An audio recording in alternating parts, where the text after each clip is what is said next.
Welcome to Epistemology. Just a minute, you know what I like a lot more than materialistic things? Knowledge. What is this? It's a podcast. All right, welcome Fergus Green to Epistemology. I think you called me Fergus. Excellent. Right. Take another sip though. Yeah, that's it. God, that's the problem. I haven't had enough. It'll loosen my tongue. Epistemology. Hi everyone, and welcome to a new season of Epistemology. In this first episode of Season 2, we are joined by Fergus with a G Green, lecturer in political theory and public policy in the Department of Political Science at UCL, recorded live in our London studios over a few glasses of wine. Fergus works on the political economy of climate change, in particular the difficult issue of how to help those who are hurt by the requisite industrial transformation. The last big round of industrial transformation in the OECD was in the 1980s, when many of the advanced nations of the world engaged in structural adjustment away from price controls, subsidies, and other market interventions towards more free market settings. Nations that prosecuted this in what some would call a neoliberal way, letting the markets rip, as it were, have seen rising inequality and increasing dilapidation of the working class in the decades since, contributing, many believe, to Trump, Brexit, and other populist backlashes.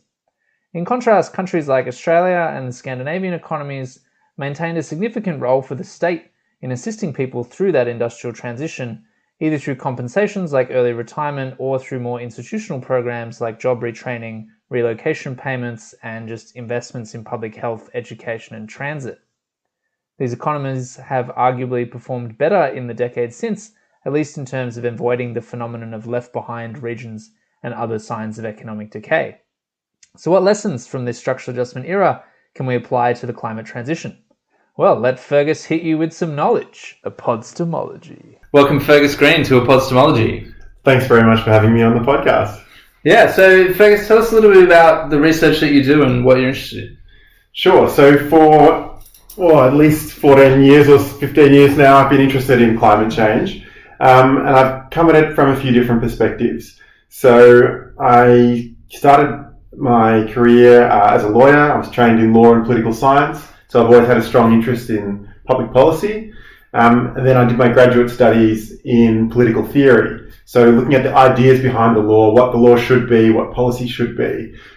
So I work mainly in political theory and thinking about those kind of questions, but also dabble in the political economy of public policy, and just the analysis of law and policy. So between those three areas, I've focused most of my work recently on looking at the low carbon energy transition and trying to understand how to make that socially just, so hence the political theory, but also try and understand some of the political economy dynamics that shape the energy transition. Cool. So when we first met, you recommended a book to me that I remember quite enjoying that had the very excellent title of Dealing with Losers.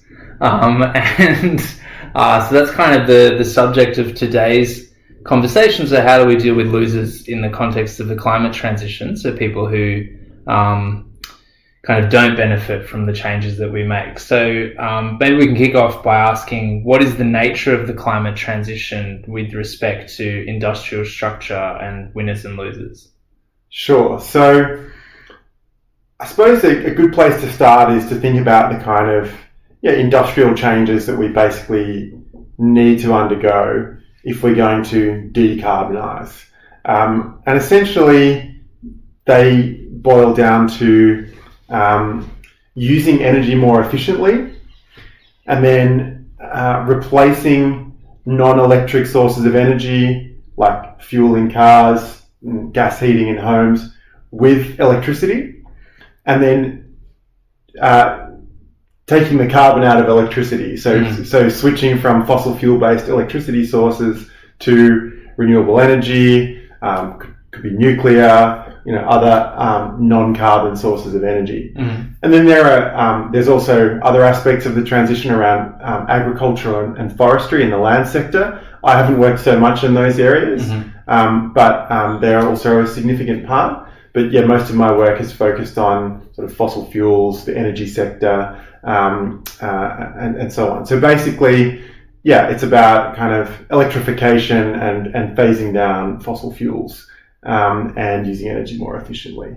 So what does that mean in terms of winners and losers? Well, I think one could crudely divide it into two categories. There are some sectors and industries that we know just need to basically phase out. And so the obvious ones there are fossil fuel production and fossil fuel based electricity generation. And another big one is internal combustion engine vehicles, so sort of fossil fuel based transport. And we basically know that in the kind of timeframes that we're looking at, we essentially need to kind of phase those sectors out. But then the second category is really industries that just need to kind of change, right? They need to change their technologies and processes, and that might require sort of changing the skills of the workforce to some extent. But one could envisage the companies involved kind of making that kind of transition without necessarily having to phase them out entirely. So that's something like steel? Yes, exactly. Okay. So things like steel, cement and aluminium are kind of good examples of in manufacturing processes that are very energy intensive and in some cases that also use fossil fuels in the production process. So they are both directly and indirectly sort of sources of emissions. But the world's still going to need steel and cement and aluminium, for example. And these are actually quite difficult sectors to decarbonise, but they are the kind of sectors in which it's really about changing technologies and processes. Okay, cool. And so what industries are coming in? So you talked about renewable electricity. Is there anything else that is going to be a real kind of like winner from this climate transition? Yeah, so there are a few. So renewable energy is probably the most obvious one. So in particular, wind and solar, but then there are various kind of subcategories of those, offshore wind and onshore wind, different types of solar technologies. But then there's sort of a host of related technologies like battery storage and other forms of storage that are needed to smooth the variable supply of wind and solar electricity. I mentioned earlier that part of the solution is kind of electrifying a lot of carbon intensive processes that aren't electrified. So one of the industries that's going to grow is around electric machinery manufacturing, right? So kind of the electricity economy, if you will need to grow even as the sources of that underlying energy change. Also, I mentioned energy efficiency, right? So that involves, a big part of that is changing buildings, right? So the construction sector, but also retrofitting existing buildings to make them more energy efficient. So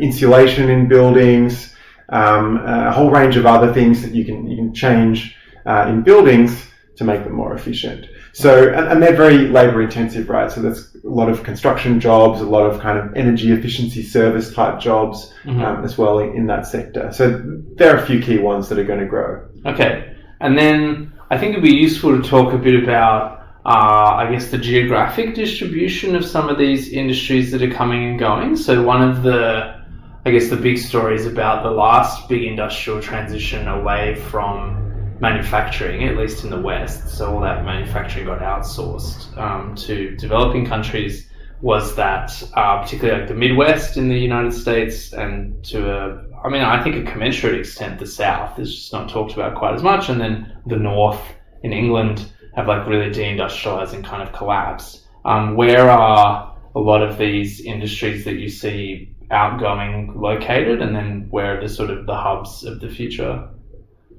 Yeah, so this is a really important question.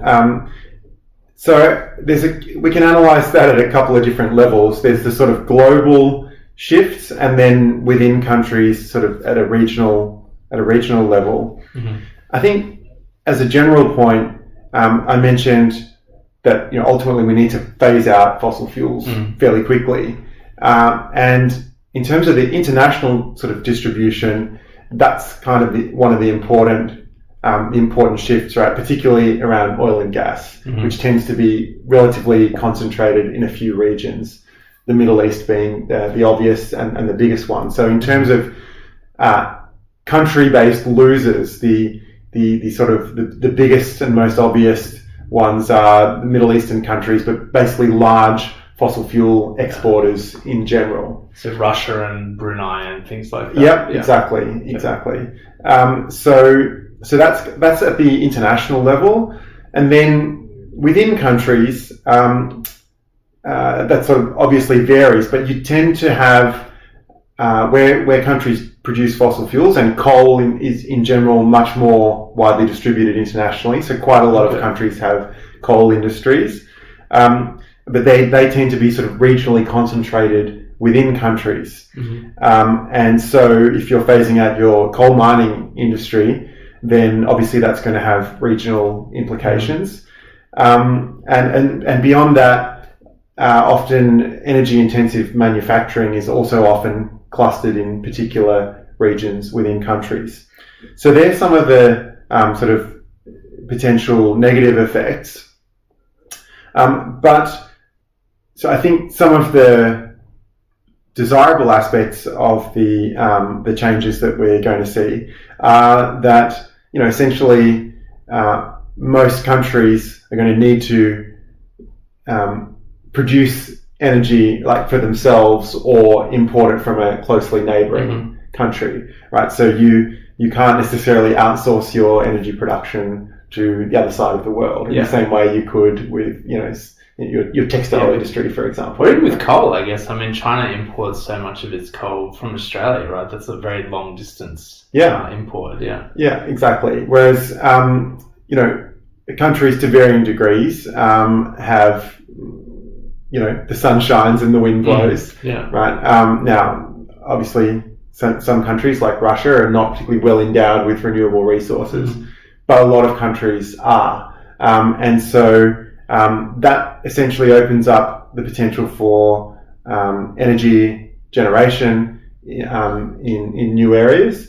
But then, we've also talked about energy efficiency, transport, and buildings. I mean, so these are sectors that every country has, right?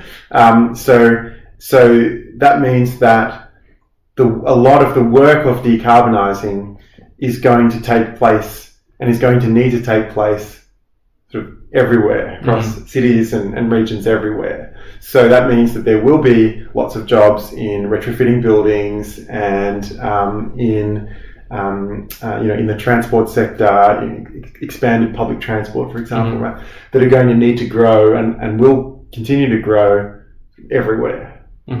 Okay. Yeah, cool. So I guess one question that we'll obviously kind of be talking about throughout the podcast is if a lot of these losers are concentrated in particular regions, then particularly in democracies, that has quite a substantial political implication because they are electorates, as it were. Yeah, is that right? What are some of the issues that emerge out of that? Yeah, absolutely. So this is a big challenge, and there's a couple of aspects to that. So one is that when you have diffuse winners, which you do from climate action, in the sense that everybody wins if we have a more habitable planet to live on, or a less uninhabitable planet to live on. So in that sense, the winners from climate action are everyone, but also there are lots of other winners from climate action other than the climate benefits, right? So for example, reduced air pollution, improved public health, all of the innovation benefits from low carbon technology. So there are lots of winners from climate action, but even those winners tend to be sort of quite widely diffused. Whereas the losers tend to be quite heavily concentrated in the industries that I've mentioned, and those industries, as you say, are concentrated in certain regions. And sort of classic collective action problem of politics, we know that relatively few but concentrated losers tend to be able to organise politically better.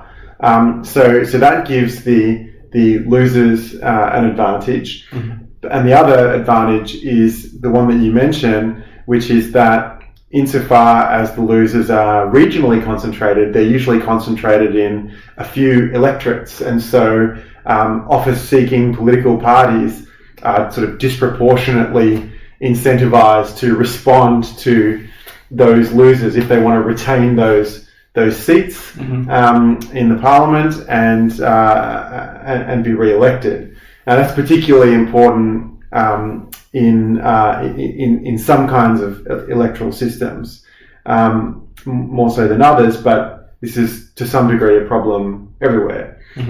So yes, responding to the often very legitimate concerns of regions where carbon intensive and energy intensive industries are concentrated is a big sort of ethical and political economy challenge. Yeah, great. So that's a really nice transition into the kind of mid part of our conversation. So I guess I'm always a bit disheartened to see, at least in Australia, that a lot of the political energy directed at these kind of electorates, like the Latrobe Valley, for example, and things like that, often seem to revolve around just maintaining the coal industry in some form or another, which seems to me like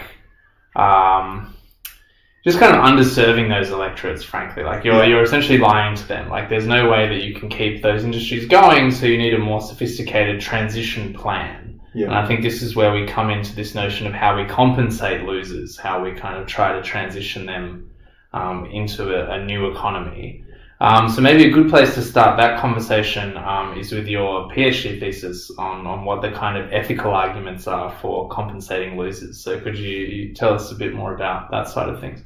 Yeah, absolutely. So I think an important place to start is that at least in my thinking, whilst it's convenient to sort of use the shorthand of compensation, and I do it myself oftentimes, in general and in my more thoughtful modes, I prefer to not use the term compensation because it implies, at least on one reading of the term, it implies that people or even potentially companies have a right to the status quo. They have some kind of entitlement, and compensation is often framed as a form of redress for the breach of a right or the commission of a wrong.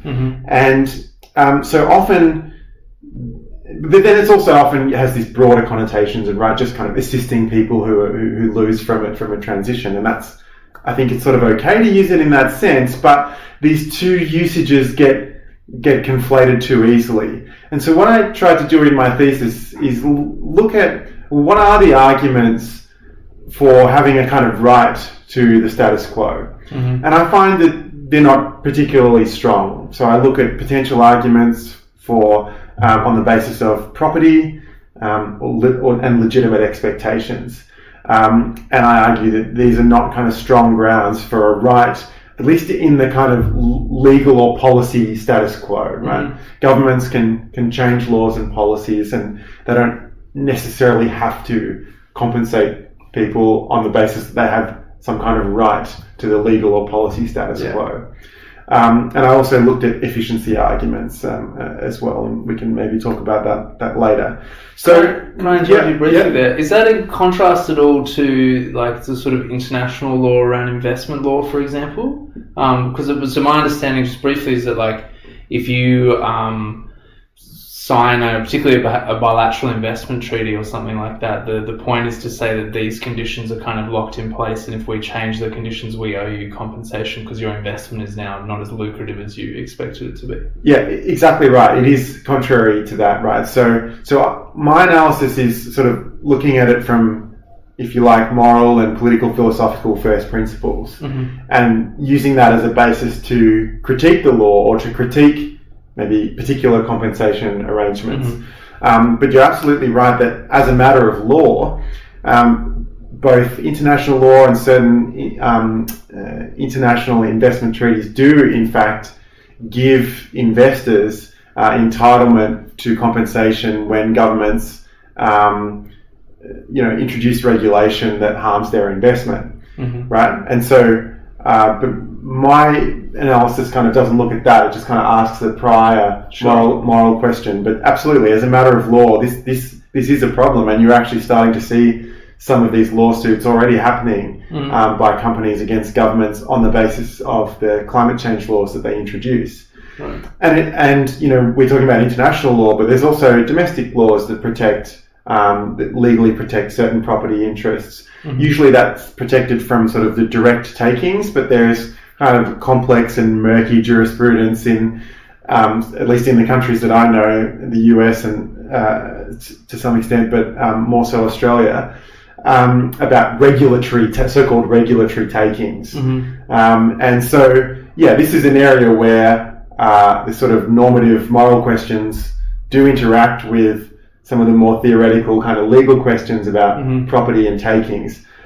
So some of the real politic, presumably. Well, definitely, but let's leave that. Sure. Very much a different question. Yeah. But I suppose the political philosophy analysis that I try to do in my thesis is to kind of step back from what the law currently is, recognizing that the law, particularly in areas around property and regulatory takings and so on, changes and is amenable to change by judges and, of course, by legislatures, and to think about, well, what is really the moral arguments that stand behind that. And so, and I essentially think that those arguments are pretty weak, at least in terms of, as I say, having a necessary right to compensation. If anything, I think the better argument is that citizens have a conditional obligation, and I'll come back to the conditions, but they have a conditional obligation to kind of adapt to the laws that are, at least in a democracy, that the legislature passes, right? And there are good reasons for that, right? A society that's able to adapt to changes in the law, well, it'll be more efficient, right? People will be better at kind of managing their own risks themselves, and so societies will be able to change to meet the changing demands that are placed upon them, like dealing with climate change. So I think there are good reasons for wanting to have a population that's relatively able to kind of adapt to the laws that are democratically made. Now, I say it's a conditional obligation, and this is where I think the limited arguments for, I call it transitional assistance, which may include compensation, but is a broader category. This is where they come in, because I think that in order to be able to kind of adapt to changes in the law, it's important, and it's important for other reasons, that people are able to kind of meet their basic needs, right? That people's sort of well-being is broadly taken care of. They have the kind of resources that enable them to anticipate, changes and manage changes to law and policy that affect their kind of material and other interests. And so this, I think, provides an opening for transitional assistance policy. And I basically argue that transitional assistance policy should be targeted first of all at human beings. So companies shouldn't be given transitional assistance. And secondly, that it should be targeted at those who otherwise initially, or as a result of the policy or legal change, would struggle to adapt, right? So that, I think, provides quite strong grounds for providing assistance, not to the coal company, but maybe to the workers who work at the company, and to people, who struggle to pay their energy bills as it is and can't afford energy price rises, or can't afford to upgrade their homes to make them more energy efficient, and so on. So essentially, we should be using policy to assist these people to have the resources that they need to be able to function well in a decarbonising economy. Yeah, sick. Okay. So are there any examples historically of this sort of transitional assistance that you can give to help people get their heads around it? Yeah. So there's lots of different examples. I mean, it happens not just in energy transitions, but in other kinds of industrial transitions. It also happens in other kinds of all kinds of changes in the law. Tax changes are sort of an obvious one.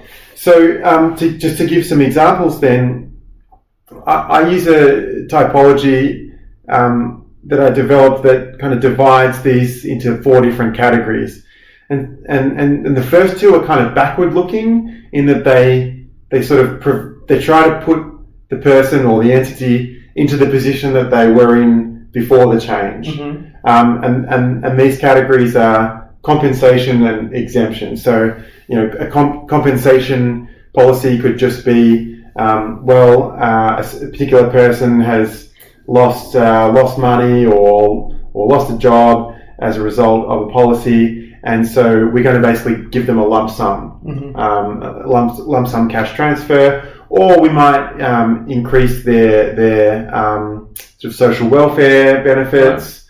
Right. So this is what was done for Australian employees of the car manufacturing industry, as I understand it. So a lot of them were kind of elderly, and they were given a special provision that they could claim the pension from the age of 60 or 55 or something like that, to just kind of move that, kind of grandfather that industry out without pushing people into poverty. Yeah, I think that's right. So I'm not sure about the specifics of the Australian car industry transition, but I do know that there was compensation packages around that, and that early retirement type schemes for older workers are sort of one example of that. Okay. So these are the kind of things that are sort of closer to the compensation type end of things.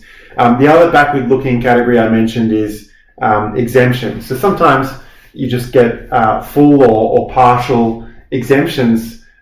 This is what's often referred to as grandfathering, right? For certain industries, in theory for individuals, and often these are phased out over time. Mm-hmm. So is that going on in China at the moment? So my understanding is that so the Chinese Communist Party was expected to sort of massively wind down a lot of their redundant state-owned enterprises, particularly in steel, over the Xi Jinping period, I guess. And that hasn't really happened. And one suspicion is that that's because a lot of the employees there are elderly and could not be retrained.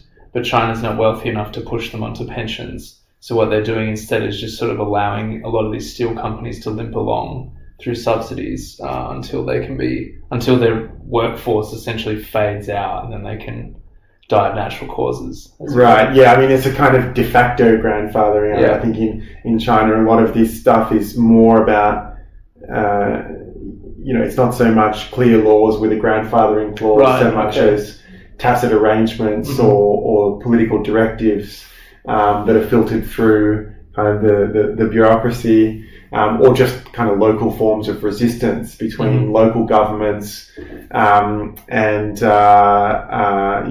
landowners and state-owned enterprises, which a lot of the enterprises are in these emissions-intensive sectors in China. So, yes, I think a lot of it is more kind of the emergent outcome of these various kind of political economic forces. But the kind of thing that you're describing sounds quite plausible to me as the kind of thing that's happening. But you're describing more a legal grandfathering thing. Yeah, so often you'll just have a legal clause that entitles or that essentially protects an industry from the effects of a particular piece of legislation for a certain period, and then that clause will sunset, and then they'll be effective. Uh-huh. So this often happens with technology standards. So in the US, for example, there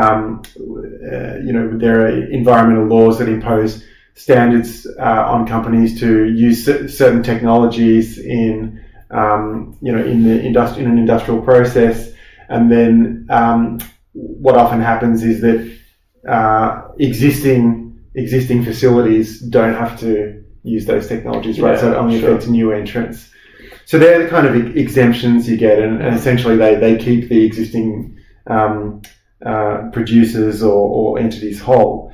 And then the other kind of category that I think is more important, and I would have urged more of a focus on, is the sort of more forward-looking adaptive assistance. And again, there's sort of a narrow and a broad version of that. So economists talk about structural adjustment assistance, and this is sort of usually about it's very much kind of an economic concept designed to sort of certain kinds of assistance designed to help people or companies to kind of adjust to new economic conditions. And then I think there's a broader version of that. I call it comprehensive adaptive support, which takes into account not only the need to adjust to changed economic conditions, but also potentially changed cultural conditions or people's changing social statuses, right? So, for example, if you think about some of these coal communities, it's not only are they economically dependent on the industry, but also people's identities are tied up with the industry. They might have, their families might have worked in it for generations. There's a kind of strong local kind of cultural identity that's tied to be it coal or certain other industries. And that really matters to how people understand themselves. And so it's not simply a matter of providing new jobs. It might be providing industries that sort of are similar, right? Maybe they can think of themselves as energy workers rather than coal workers, or that they might want to be continuing to work in manual jobs, and they might not. But I think certainly these are the kinds of concerns that often come up in these kinds of communities. And so it's about sort of thinking about the person and the community as a whole, and not narrowly only focusing on the economic dimension. Yeah, I think that's a really important point. So one thing that I've definitely come across in some of my research on quite different topics around where radicalism comes from is that a lot of the male employees, particularly of, let's say, coal and gas industry that you're talking about, really resented the notion that they could transition to what are called like pink jobs. So there's a lot of relatively low skilled jobs, reasonably well paid in some cases, available in care industries like nursing homes and that sort of thing. But it's quite naive for a policymaker in a central bureaucracy to think, oh well, these people who base their personal and cultural identities on like hard work in the mines can just shift across to taking care of Ned in the nursing home and doing all that kind of work. Yeah, so I think definitely that's an important qualitative angle. Yeah, absolutely. And I think there's sort of two slightly contradictory or contrasting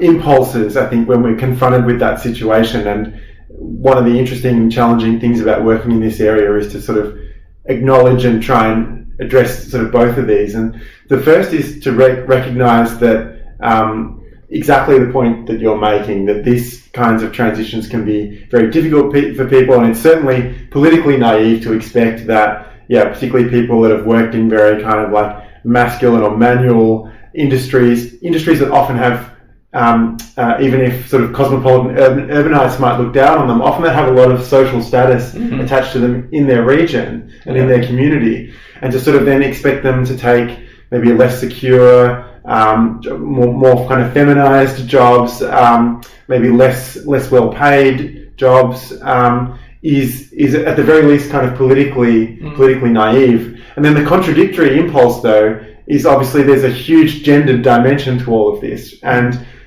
to some extent, and certainly not everywhere, but certainly in some, certainly in wealthy countries, a lot of these fossil fuel industry jobs are actually quite secure. They're often unionized, often very well paid, and it's often the men, or disproportionately men, who have benefited from those opportunities, while it's historically been the women that have been doing the less well paid, less high status, less secure care work. And so it's also kind of important to acknowledge that and try and develop industries and an economy that can kind of also address these kind of underlying unfair gender dynamics. And that's a real challenge, but not one that is kind of beyond creative sort of consultative and creative kind of economic policy making. Cool. So what are some examples of these forward-looking forms of compensation? What do you have in mind? Yeah, so Well, so I would call them sort of transitional assistance, again, not so much sort of compensation. Yep. But if you think about, if you sort of think about, say, sort of bulk standard climate policy like carbon pricing, right, which is very difficult to implement actually politically, but it's the one that's kind of been most discussed and analysed. So if you think about carbon pricing and think that might affect, for example, will cause energy prices to increase, at least in the short term, and that will affect people on low incomes who might not be able to insulate their homes, right? Mm-hmm. So a kind of backward-looking compensation policy would just be to sort of compensate them for the additional costs. Yeah. But a more forward-looking policy would be actually to retrofit their homes with insulation and ensure that their energy bills are lower and that they're better heated, right? So that they actually don't suffer kind of adverse social consequences, and they also kind of benefit financially from the lower energy bills. Okay.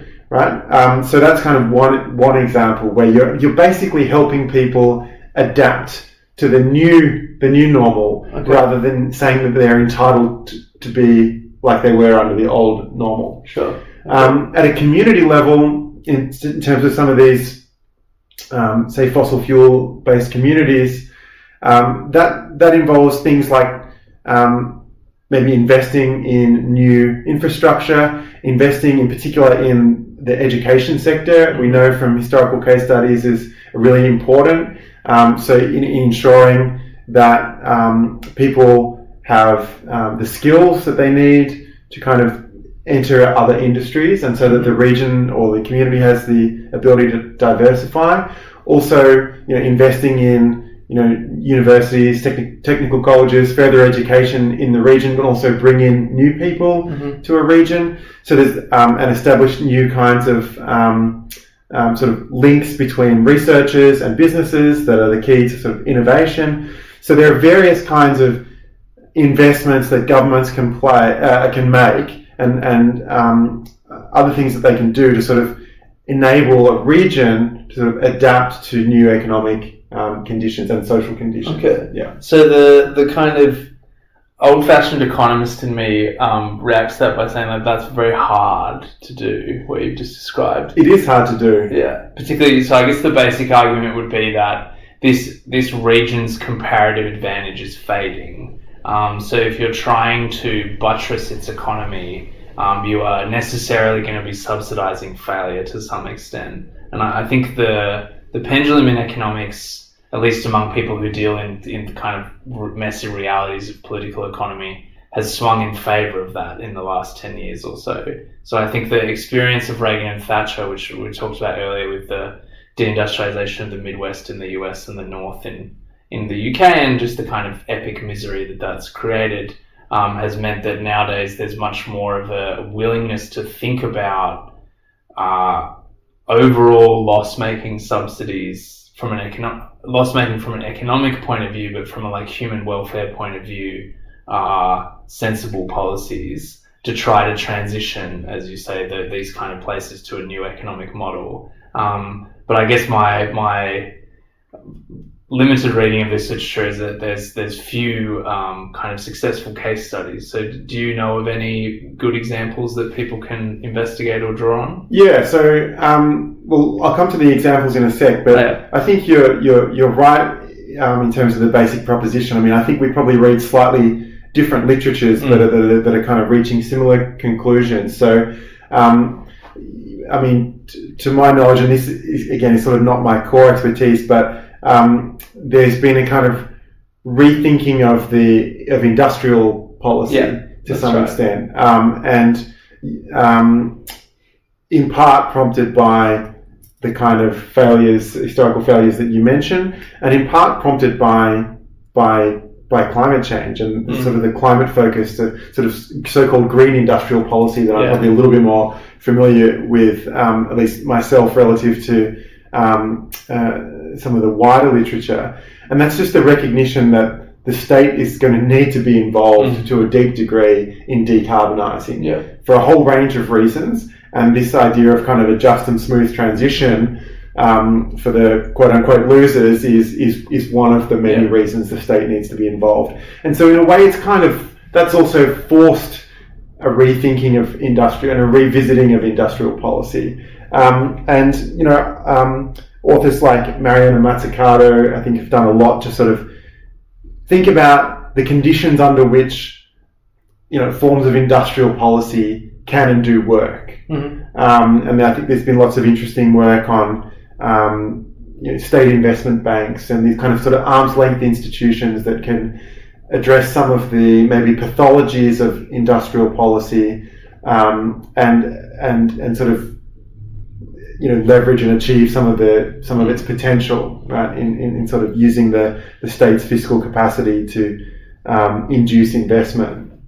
And I think a lot of the thinking in the climate world among sort of more progressive economists is kind of centered around those kinds of ideas. And so that's the sort of theoretical point. And then in terms of examples, I mean, you're absolutely right that it is hard, and a lot of the historical examples are not particularly promising, but also a lot of those historical examples were undertaken in the context of the economic ideology that you just outlined, right? So it's this sort of neoliberal kind of, exactly. And that clearly doesn't work. And so, but there are counter examples. I mean, the one that comes up a lot in the climate literature because it relates to coal is the West German Ruhr region, which, you know, at the height of its coal employment in the mid 1950s, employed around 600,000 workers, but by 2016 employed 6,000 workers.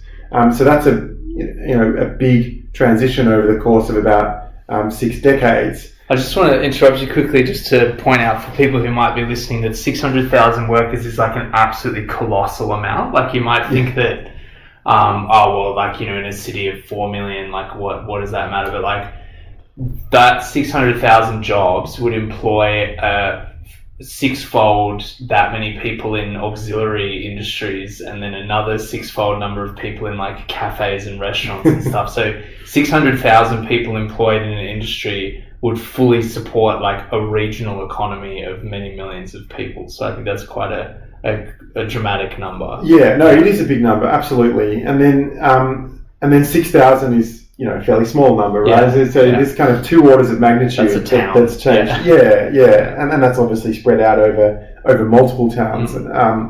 And so they kind of underwent, you know, various stages in their sort of industrial policy and their transition policy. And I mean, I think the early stage was a bit like what you described a little bit earlier, where the government sort of try to just sustain the industry and thinking that they're in a cyclical downturn when in fact they're under structural decline. Yeah. And so a lot of the early policy in the 60s kind of just basically prolonged the inevitable. And then, as you got further along in the 20th century, particularly in the 1980s, government started, particularly at the regional level and with national support, adopted a policy that was much more about diversification. And, you know, I think the policies that they've introduced, again with experimentation over many years, have been largely successful in that, you know, to take education, for example, like I mentioned earlier, kind of universities and, you know, investing in sort of skills or human capital, quote unquote, is particularly important. I mean, I think in this region have now 22 universities, whereas, you know, before they had none, kind of when coal was at its peak. And this is kind of brings in new people, obviously leads to, you know, new knowledge creation, invests in people's skills, and sort of underpins the kind of industrial base for economic diversification. But they also did a few other things that are kind of perhaps less obvious. So they invested a lot in kind of the sort of cultural and social kind of cohesion and aspects of the region, and they invested a lot in environmental amenities, so cleaning up restoring former mine sites, and improving the kind of environmental amenity of the region. And a lot of these kind of what are, at least in Europe, often called old industrial regions, are also kind of stigmatized by the sense that they're sort of socially a bit backward or not exactly at the sort of cultural forefront, or that they're often highly polluted. Yeah. And so actively kind of combating those realities and those perceptions can also drive new people into the area, and that's interesting. And just for the people living in those areas, like, make life better, right? Make them want to stay, make them want to live there. It's fascinating that you make that point. So my partner Maddie, who's been on a previous episode, she was working in Detroit for a year, which is the heart of the deindustrialized, blighted Midwest in the US. And Detroit famously did not do the things that you're talking about. So it is blighted. There's just huge areas of it that are really pox. But interestingly, at the moment, in part because of self-driving cars and related technology investments by the big automakers, there is an influx of younger people into Detroit. And two things that attract them a lot are that Detroit has always had a very vibrant soul, hip-hop, and especially techno scene. So Detroit is actually the home of techno in a lot of ways. And so that's quite vibrant, and they have invested a lot in that part of it. And techno actually interacts with the blighted landscape of Detroit really quite well, as does the other weird growth industry in Detroit, which is drone racing. So a lot of the tech people are very interested in drones, and so people put on like VR goggles. You have a GoPro attached to your drone, and then you race them around these abandoned warehouses or abandoned factories that are sometimes kilometers long and full of like all sorts of naturally occurring obstacles because they're sort of derelict factories. And so, a lot of the kind of new cultural and entertainment aspects of Detroit are related to the kind of the grime of it. And I remember a similar story in Pittsburgh, which followed more the story that you described, where universities in the region were a big part of the transition away from... Pittsburgh is full of smokestacks and stuff, but they have quite a good tech industry there and medical technology and that sort of thing. And what they've done in Pittsburgh is that the hipsters have really moved in, gutted a lot of those factories and replaced the internal parts of them with office blocks and cubicles and stuff. But from the outside, it's still the smokestacks and all this sort of stuff. And people find that aesthetic very appealing. And so I guess that's a similar thing, I take it, to what you're describing about trying to give it a cultural appeal on the basis of its heritage. Yeah, I mean that's fascinating, and I'm sure there are lots of these kind of examples. But I think certainly if you were to ask, the people who kind of went through the rough end of the transition, that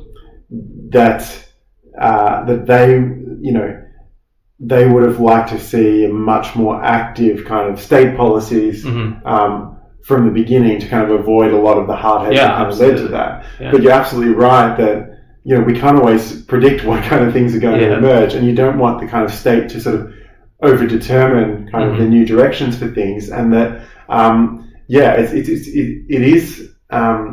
is often the case that when prices change, that affects the kind of people who can afford to live in different places, and then even these kind of landscape factors shape who might want to move there. So there's a whole range of factors, and I guess that sort of bridges actually to something that we haven't really talked about that I wanted to mention, which is actually about the process of kind of structural change, particularly where the state is involved. So obviously, to some extent, in light of what we've just been saying, these are kind of sort of natural is the wrong word, but they're kind of market-driven mechanisms to some extent, right? People are just kind of moving in response to incentives or price changes and so on. But certainly, where the state is involved, and the kind of examples that I've been talking about more, and that we're definitely going to need in relation to climate, I've talked a lot about the kind of distributive and redistributive policies that governments can introduce, which is a crucial part of what needs to happen. But the other part that I've talked less about is about the process by which this happens. And something that really comes through is the importance of both, if you want it to be kind of economically effective, but obviously just in its own right as a matter of procedural justice, it's important for governments to kind of widely consult and involve local people in kind of the design of their own economic and social future. And so, and that itself requires government capacity and skills to kind of steer a process rather than kind of over-engineer it.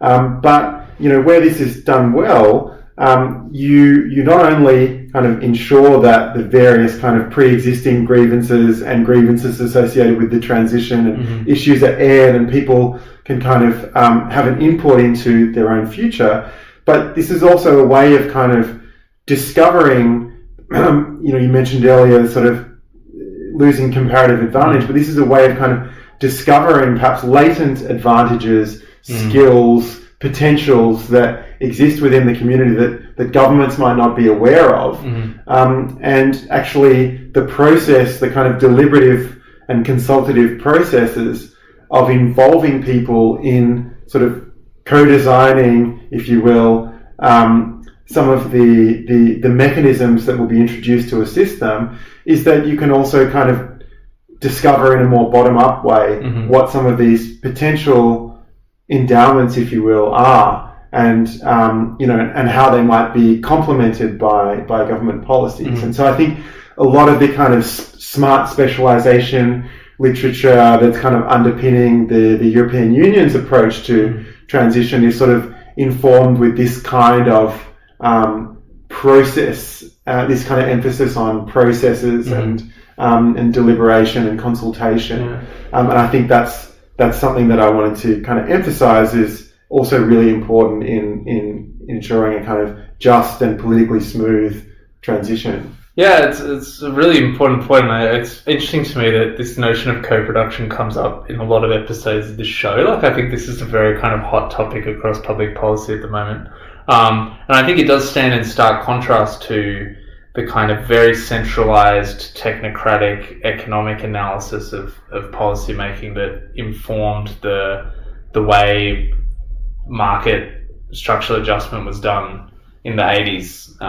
That was very kind of like, well, just let prices rip and they'll organize it across the whole country and we don't need these kind of local issues.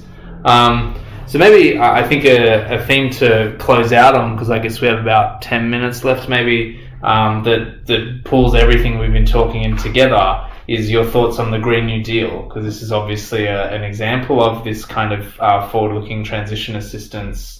It's got strong ethical underpinnings, it's a form of industrial policy, etc. So, like, what is the Green New Deal? What are your thoughts on it?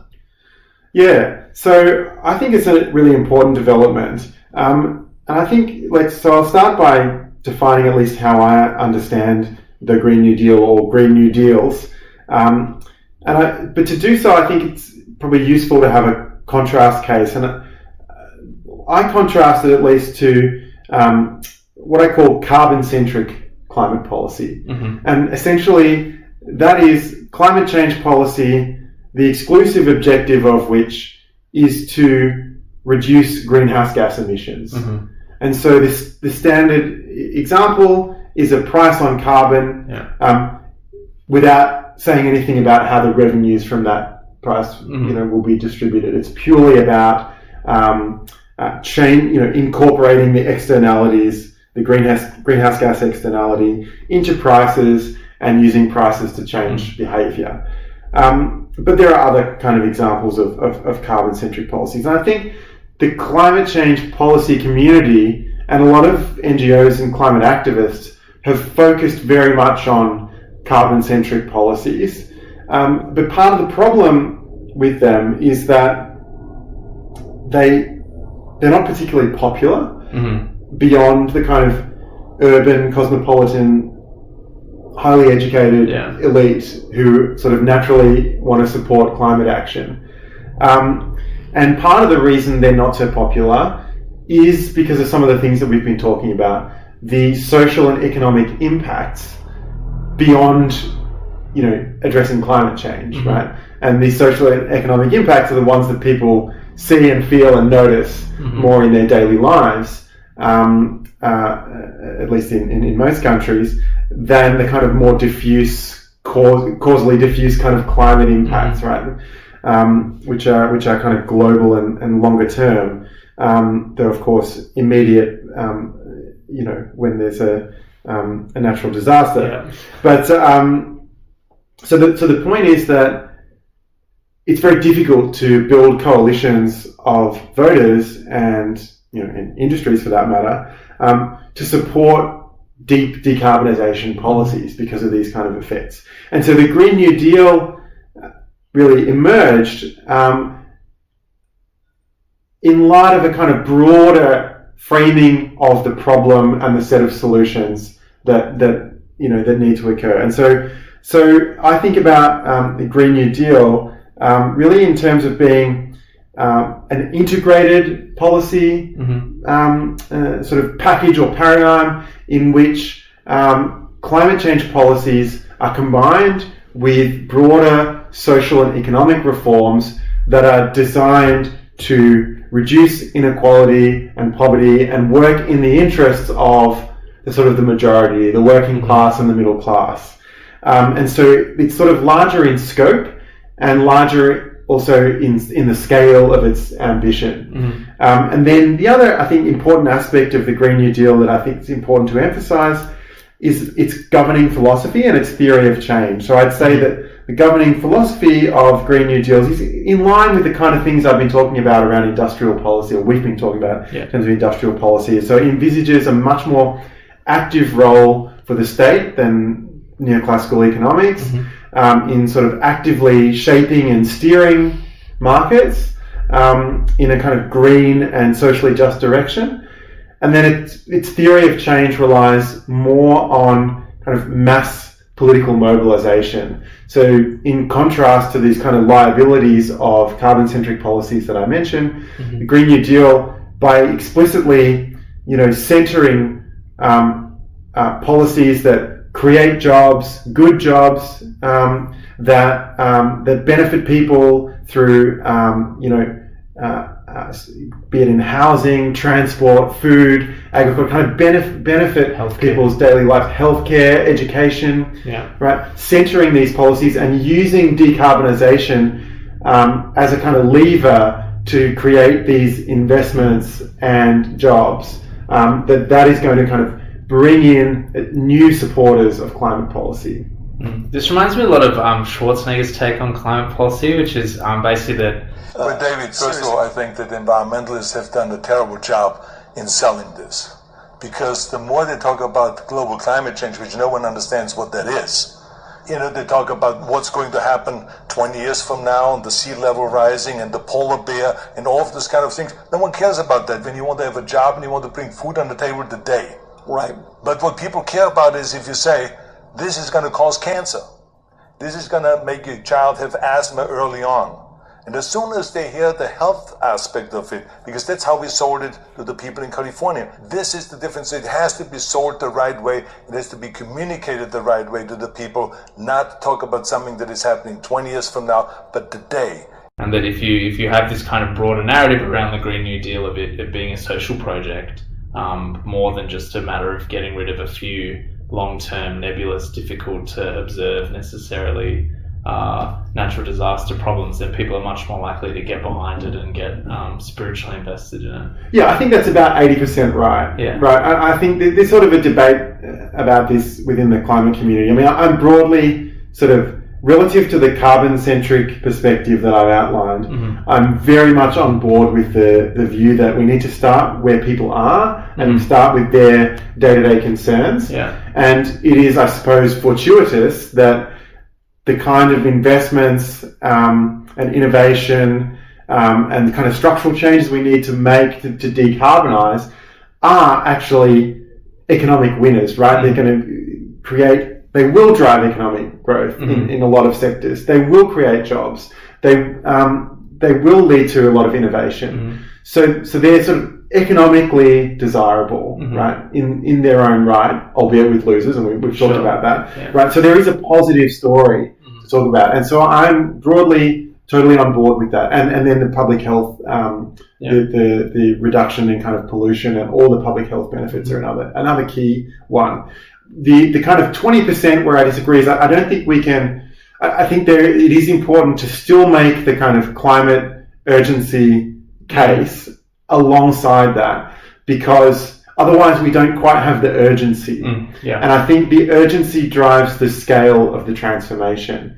I mean, if you think about it, not so much in terms of sort of complex scenarios, but as basically you look at all of the climate impacts we're having now at 1 degree of warming, which are incredibly devastating for communities everywhere, from developed, no matter how developed or how poor. Obviously, much worse in poor communities, but bushfires, droughts, wildfires, floods.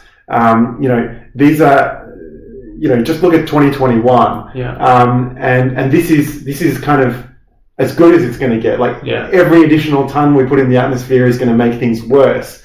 So it's a question of how fast we can scale down. So the urgency of the climate challenge, I think, does have to remain part of the story and the narrative, because it is what drives the urgency and therefore the scale of the decarbonisation, which, yes, both creates losers, but also drives these massive opportunities. And so if you can have the sort of just transition aspects of it that we've been talking about, and also foreground, just making people's lives better, making the world better for working people, improving the quality of work, improving access to jobs, raising people's incomes, reducing inequality, improving housing, improving access to public transport, then that's the kind of exciting project that, certainly Green New Deal advocates, and I agree, has the potential to actually build the kind of mass coalitions of voters